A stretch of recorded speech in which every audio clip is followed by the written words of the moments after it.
Meu nome é Fabrício Garcia, sou artista visual, moro em Garopaba, Santa Catarina e tenho um ateliê aqui no centro histórico da cidade, ao qual é minha casa também, e o meu espaço onde eu disponibilizo aulas.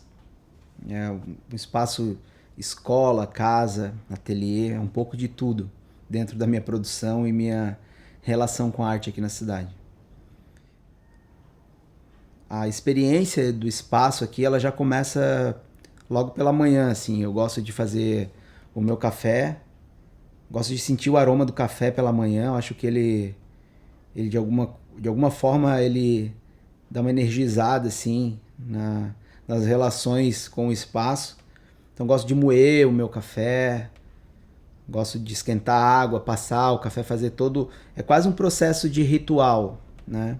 Eu acho que todo espaço sagrado pra gente, a gente acaba criando um determinado ritual. Eu acho que talvez o meu ritual possa ser essa relação com o café. De tal forma que eu uso essa relação do café também com as pessoas que vêm visitar. Eu acabo recebendo visitas aqui no ateliê e eu sempre ofereço um café, os meus alunos também, eu faço um café. Então é quase um processo ritualístico, assim, de experiência nesse espaço, né? Eu acho que é um bom começo do dia a gente sempre começar com um café. Esse espaço do ateliê, ele desperta muita curiosidade para quem entra, porque ele é quase um gabinete de curiosidades. Ele tem um pouco de tudo do meu universo, desse micro-universo criado aqui no ateliê, né? Para onde tu olha tem coisa. Às vezes parece uma bagunça, mas na verdade é uma bagunça organizada, né? Tu vê tintas penduradas na parede, tu vê os livros, né? Tu vê os objetos separados no ambiente, cavaletes, junto com pinturas de alunos. Eu gosto muito de trabalhar com a ideia de experiência no ateliê. O meu ateliê é um espaço de produção e eu tento proporcionar isso para as pessoas que chegam aqui, né? Desde o visitante que vem para cá, ele entende esse espaço como um espaço de criação, como para o estudante que está vindo para cá se envolver nesse meio das artes e entender como que é um espaço de produção artística, né? Eu sou naturalmente um acumulador. Eu acho que todo artista ele tem um pouco de acumulador, né? Então você vê muito material, muita tinta, muito pincel, muitos equipamentos, muitos cavaletes. Eu não tenho um cavalete no ateliê, eu já tive quase 20 cavaletes no ateliê, num espaço que é minúsculo, né? Eu tenho uma certa compulsão em materiais, assim. Eu gosto muito dessa relação com os materiais. Eu sou muito da questão técnica, da questão prática, e eu acho que isso me instiga muito, assim, para poder estar desenvolvendo os meus trabalhos, essas linguagens, né? O meu trabalho hoje ele se desenvolve em várias ramificações nas experiências que eu tenho aqui do ateliê. Eu acho que muito ele se permeia por essas relações dos materiais que eu tenho. Se hoje eu trabalho, por exemplo, com som, é porque eu tenho um equipamento que me proporciona a possibilidade de fazer essa captura sonora também. Se eu trabalho com tinta óleo é porque eu tenho um material em si para trabalhar. Então, eu acho que antes de mais nada, o artista ele precisa ter o contato com o material para poder estar trabalhando também, para materializar suas ideias de alguma forma. E eu acho que esse espaço de ateliê é um espaço de experimentação, né, que a gente pode materializar esse nosso imaginário a partir desses contatos e dessas experiências de transformar a tinta em pintura, né, um som em algo quase palpável ao nosso ouvir, né? Eu acho que essas relações são bem importantes assim, para o ateliê. Pensando na relação desses objetos que estão aqui no ateliê, eu penso que muito desse acúmulo se faz presente pela falta de um passado, a qual eu não tive determinados materiais e acesso a determinados materiais. E esses objetos, eles também se potencializam como objetos de estudo. Por exemplo, eu sou um curioso em ver rótulos de tinta. Eu adoro ver o rótulo de tinta, o designer do rótulo. Já foi até motivo de pinturas para mim. Assim como objetos curiosos, né? Eu tenho crânios no ateliê, desde crânios de resina até crânios reais, né? Eu tenho um crânio de cachorro, por exemplo. Eu tenho uma boca de um tubarão, que são objetos curiosos que normalmente tu não encontra num local comum. Mas um ateliê, eu acho que ele é um espaço é quase um espaço de pertencimento para esse lugar. O ateliê, ele é um micro-universo dentro de um outro espaço. E eu acho que essas relações que elas são construídas, elas são extremamente importantes para a criação do artista. Porque a partir do momento que você começa a ter acesso sobre determinados elementos, esses elementos vão diretamente influenciar na tua produção. Então é importante, de alguma forma, todo artista, como um bom acumulador, ele tem essas suas pequenas coleções de objetos, essas seleções de objetos de sua preferência, ao qual elas vão estar diretamente influenciadas no seu processo, né? No seu processo como forma geral.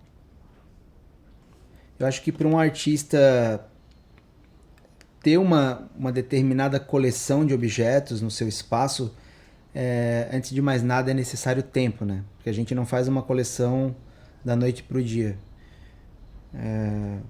Eu tenho uma biblioteca no meu espaço, eu fico pensando artistas que são as minhas referências, né? Porque eu tive pouco acesso a museus, por exemplo. A minha formação visual, ela se deu sempre dentro das bancas de revistas.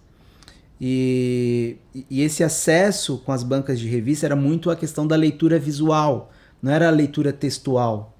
Então, os primeiros livros que eu comprei eram sempre livros que tinham muitas imagens. E aí, para mim foi um ganho de repertório muito grande visual.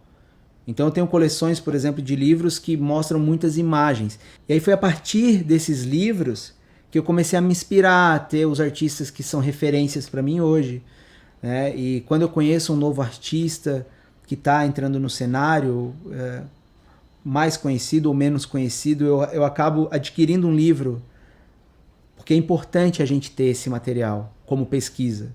E é um material que eu uso também nas minhas aulas. Eu gosto de passar essas informações, porque é a informação do professor artista, passar quais são os artistas que são referências para ele. Eu tenho uma prensa no meu ateliê, por exemplo, que é um objeto estranhíssimo para muitas pessoas, né? E aí as pessoas são curiosas quando elas entram aqui, para que serve isso, né?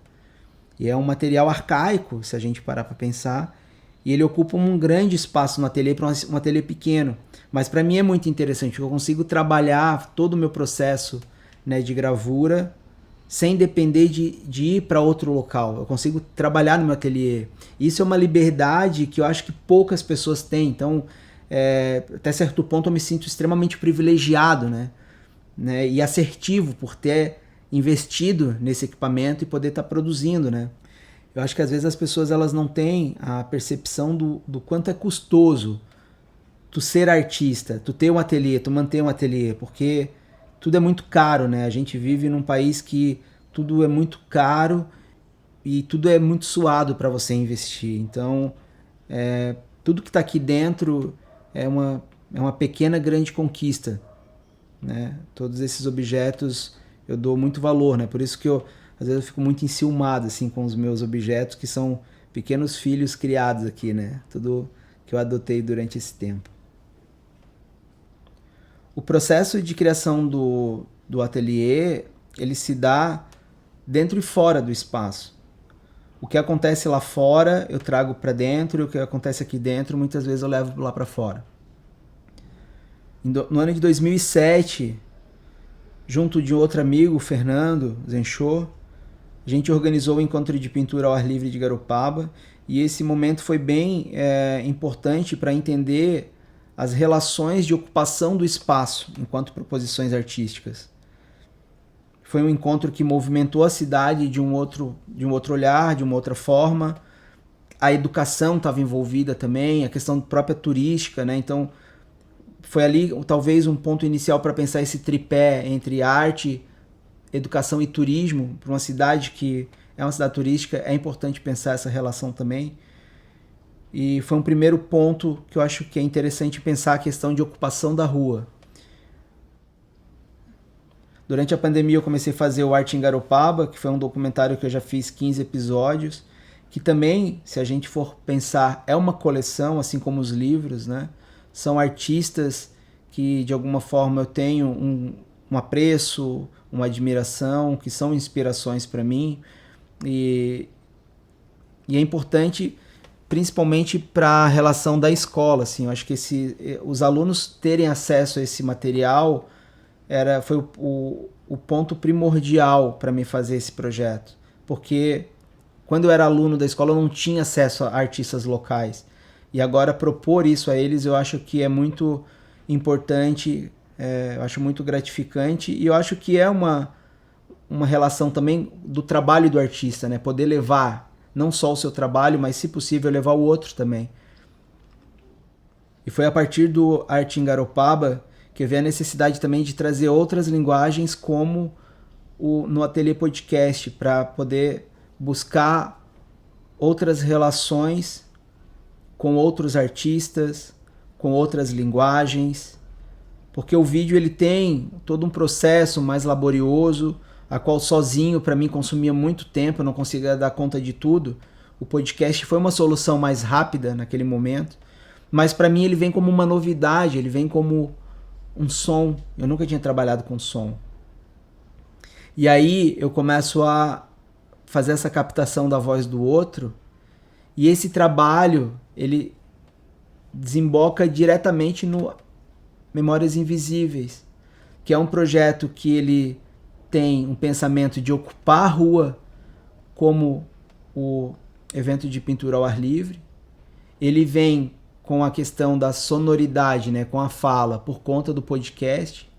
E eu utilizo o recurso do QR Code, que era uma proposição que eu tinha pensado inicialmente para fazer um objeto turístico com os vídeos do Arte em Garopaba. Então percebe-se que é um trabalho que ele é todo costurado. Onde um começa, ele não termina, ele mal termina e já começa um outro trabalho que se desenvolve a partir daquele outro. Então ele vai se tecendo como uma rede. É como o pescador lá que está tecendo a sua rede, né? Eu vou costurando esses trabalhos de alguma forma.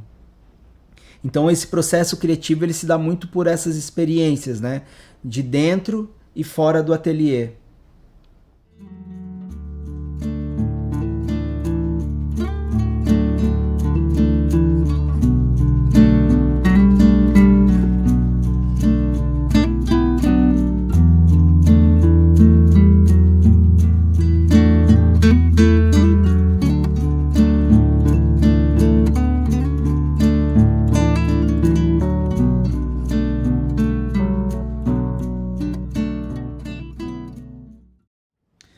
projeto Memórias Invisíveis ele vem com o objetivo de ocupar a cidade e possibilitar que as pessoas tenham acesso à arte. Esses pontos, essas memórias distribuídas na cidade, ele é mais do que um objeto artístico em si. Ele é um roteiro turístico, ele é um roteiro educativo, ele são formas de representação da cidade ao qual as pessoas podem ter acesso à história da cidade. Elas podem conhecer a cidade através de contos, de falas, de moradores da cidade, de pessoas que aqui transitaram, que por aqui passaram. Quem melhor para contar a história da cidade do que aqueles que aqui estão? Muitos espaços desses que agora têm essas informações com o QR Code e as orelhinhas pela cidade, são espaços que já não existem mais. São espaços que eles estão vinculados à memória de pessoas que aqui estiveram, mas elas podem ser transmitidas para aqueles que não puderam ter a experiência de estar naquele lugar enquanto era uma outra coisa do que aquilo que está agora. Como um exemplo, né? Existe hoje no centro histórico um terreno baldio que antigamente era um museu. Era um museu do mar e era um espaço que havia uma visitação de turistas, de pessoas que passavam pela cidade. Hoje a gente não tem um museu na cidade. A gente também já teve um cinema aqui, onde hoje é um hostel. Então esse espaço, eles têm muitas histórias para contar, né? E o Memórias Invisíveis, ele tem como objetivo disponibilizar essas histórias para as pessoas. Um outro ponto que eu acho interessante desse projeto é essa relação que ele tem com um passado não muito longínquo, que é a relação que as pessoas tinham de poder conversar nas janelas. As pessoas, elas paravam para ouvir o outro. Com o crescimento da cidade, essas relações elas foram mudando, né? Elas perderam um pouco aquela segurança que tinham na cidade. Então elas não conversam mais com qualquer pessoa. Não tem mais uma troca como havia antes. As pessoas, elas passam, invisibilizam os outros, né? Elas acabam ignorando as outras pessoas, né? Então eu acho que esse trabalho ele tem um pouco essa relação também de conectar as pessoas, de fazer com que as pessoas elas parem para ouvir as histórias, por mais que ela não está conversando com alguém naquele momento, mas aquilo ali ela serve como um gatilho de curiosidade para ela buscar mais informações da cidade, né? Então acho que o instigante da arte é isso, né? Tu possibilitar novos caminhos, né? A pessoa ela vai se sentir curiosa a buscar novos pontos para conhecer. Eu brinco que esse roteiro ele é quase como uma caça ao tesouro. E o tesouro é a história da cidade, né? A partir do momento que tu começa a desvendar a história da cidade, tu vê que a gente tem uma riqueza enorme cultural aqui.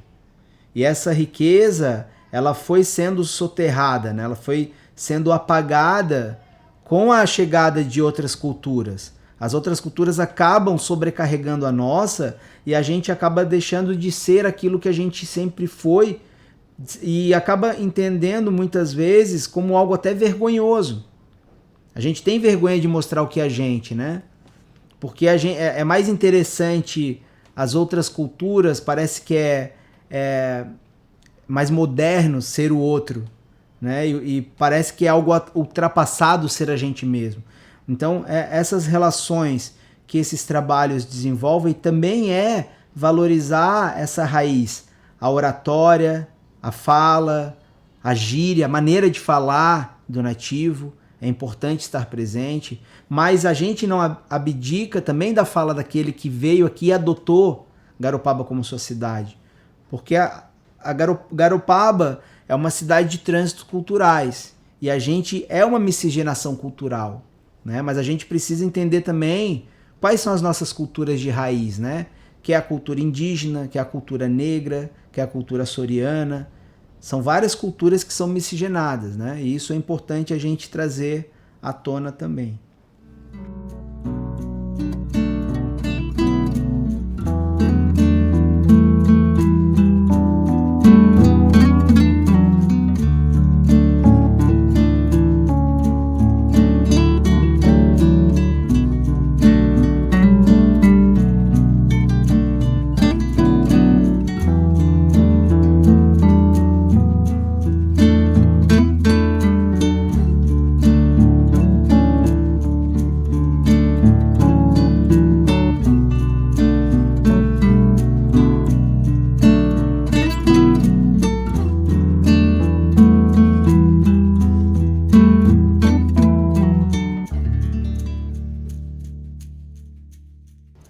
Enquanto monitor de gravura na universidade, eu fiz um projeto chamado Sereias. E esse projeto, ele sempre foi um projeto bidimensional. Eu sempre trabalhei com a gravura, continuo trabalhando até hoje, né? No entanto, ele nunca se materializou de tal forma até que o som ele veio para mim. E eu estava fazendo a minha escrita do TCC, e uma das minhas proposições no TCC, durante a pandemia, era trazer um pouco dessa experiência para o outro, possibilitar algo que talvez o outro não tinha e que eu tinha, um privilégio de estar morando na praia. Eu queria levar o som do mar para as pessoas. E aí eu acabei pegando um microfone boom e fui até o mar fazer essa captação da praia. E aí lá eu comecei a imaginar, né, a possibilidade de captar esse som desses seres que eu tinha feito em 2013. É engraçado, né, que você vai fazer um trabalho que não tem nada a ver com aquilo que você está fazendo e do nada você volta na memória lá atrás e pesca uma lembrança. E aí a partir dessa lembrança eu fiz um trabalho intitulado Canto da Sereia, que eu volto a fazer as imagens dessas tramas, dessas redes, a qual eu gravo elas nas matrizes, só que agora eu faço ela projetada nas dunas. E aí eu faço uma exposição chamada Canto da Sereia. Naquele momento da exposição não havia o som, mas quando eu edito a imagem, na questão digital, eu trago o som porque eu tinha feito uma captura e fiz um trabalho sonoro pensando nesse projeto. O meu trabalho de pintura, ele se dá muito no pensamento de trazer à tona essas figuras da cidade como atores principais da sua relação com o seu espaço. Pintar os nativos, pintar a família, pintar a mim mesmo, mostrar que a gente precisa estar ocupando esse espaço. Então, quando eu comecei a pintar os peixes, primeiramente eu tinha uma vontade de fazer a questão da mão do pescador. Mas ao pintar a mão do pescador com o corte, as vísceras dos peixes, isso trazia uma violência que poderia ser interpretada de uma forma um pouco equivocada. E aí eu fiquei um pouco temeroso em fazer aquilo naquele momento. Mas houve um outro problema, me intrigou e fez eu mudar um pouco o meu olhar para a imagem. Porque antes de fazer essas mãos, eu comecei a ter uma dificuldade e compreender pictoricamente as escamas dos peixes. E aí eu precisei pegar minha câmera fotográfica, captar a imagem desses peixes e comecei a ampliar esses peixes. Só que chegou num determinado momento que eu não tinha mais fotos de peixes. E aí eu acabei buscando na internet algumas imagens. Pintei, eu acho que 1 ou 2 peixes que eu encontrei na internet parecido com os peixes locais. Eu queria trazer os peixes locais, porque a minha intenção naquele momento também era buscar uma outra identidade visual para a cidade, além do que normalmente, comumente é usado aqui, que é a igreja, né? Eu queria pensar os peixes como um ícone local. Assim como o pescador, como a rede, enfim, o peixe tinha essa relação. Mas, durante a trajetória de pintar esses peixes, eu comecei a ver essa violência da rede que malha o peixe, que, né, acaba asfixiando esse peixe. E aí eu comecei a entender que esses peixes eram mais do que um ícone local, eles se tratavam de ícones culturais, eram como se fossem os próprios agentes culturais ali. E aí eu comecei a desenvolver um olhar com outras relações no meu trabalho também. Eu comecei a pensar politicamente o meu trabalho. As relações, como a arte e a política, elas estão conectadas. Só que aí teve um caso que para mim foi bem importante. Quando eu fui para a internet pegar essas fotos, eu vi um peixe beta. E aí, ao pegar a foto desse peixe beta, eu comecei a pintar esse peixe porque eu achava um peixe bem bonito. E ele tinha um rabo que lembrava a flor do hibisco, a pétala do hibisco. E eu peguei aquele peixe pela dificuldade de pintar. Só que quando eu comecei a pintar ele, eu tive a ingrata surpresa de me ver nele. Eu falo ingrata surpresa porque quando eu comecei a pintar os peixes locais, eu achava que eu era um peixe local também. Eu era o nativo, né, pintando os peixes. Só que não, eu sempre estive deslocado do meu lugar. E eu nunca tinha percebido isso. Eu fui perceber ao pintar o peixe beta.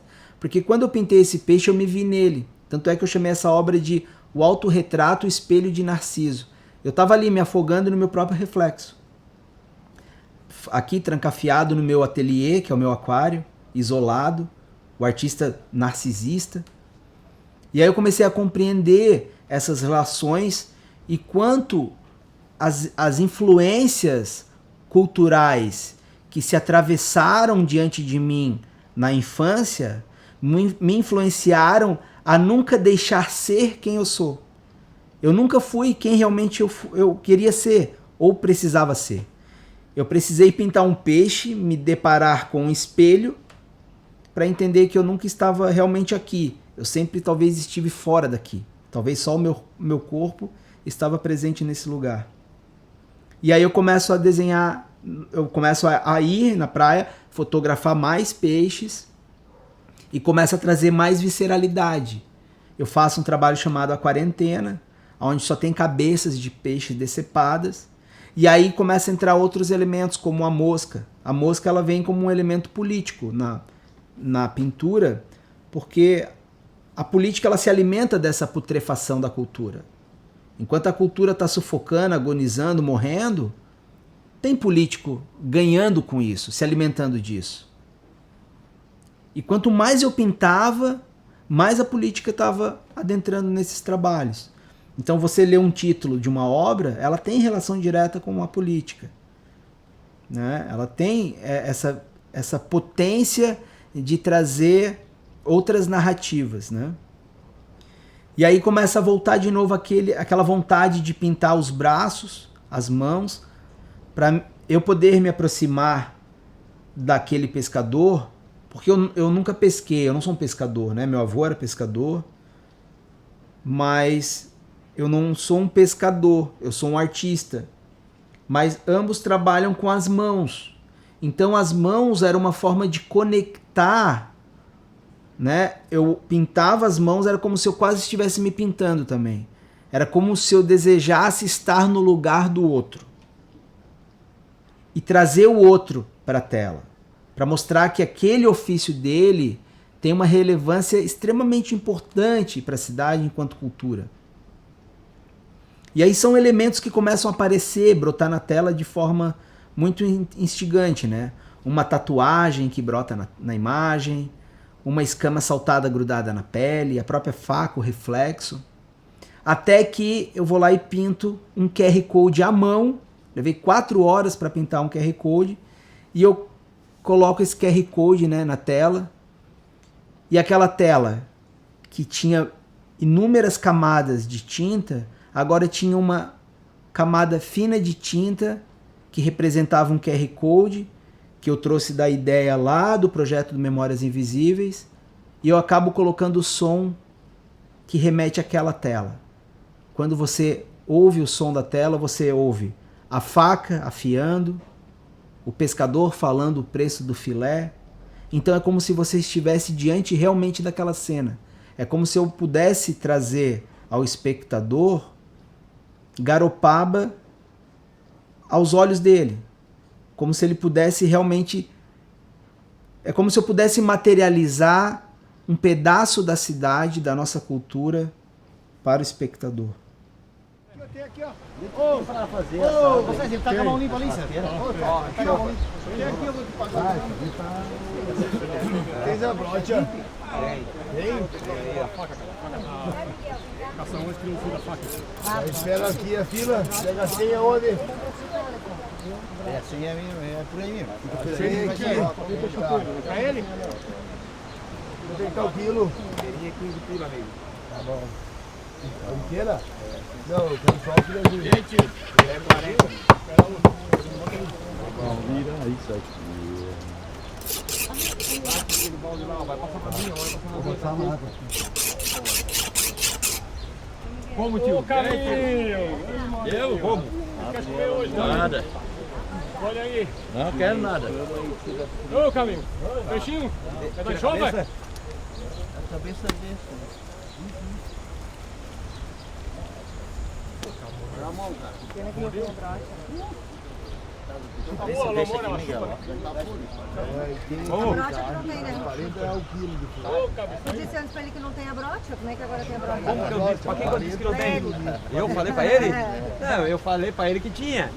Como que não? Se ele pediu duas famílias, tá até esperando. Ô moço, eu falei pro senhor que não tinha brocha? Não, pô, tinha. Ah, desculpa então. Eu entendi que não tinha. Não tem o filé, moço. Ah, o filé. Tá vendendo ela inteira. A 15 e o filé, se quiser levar, é 40. Porque, ó, olha o que vem de brota, acabou a safra dela. Eu disse que acabou foi a safra.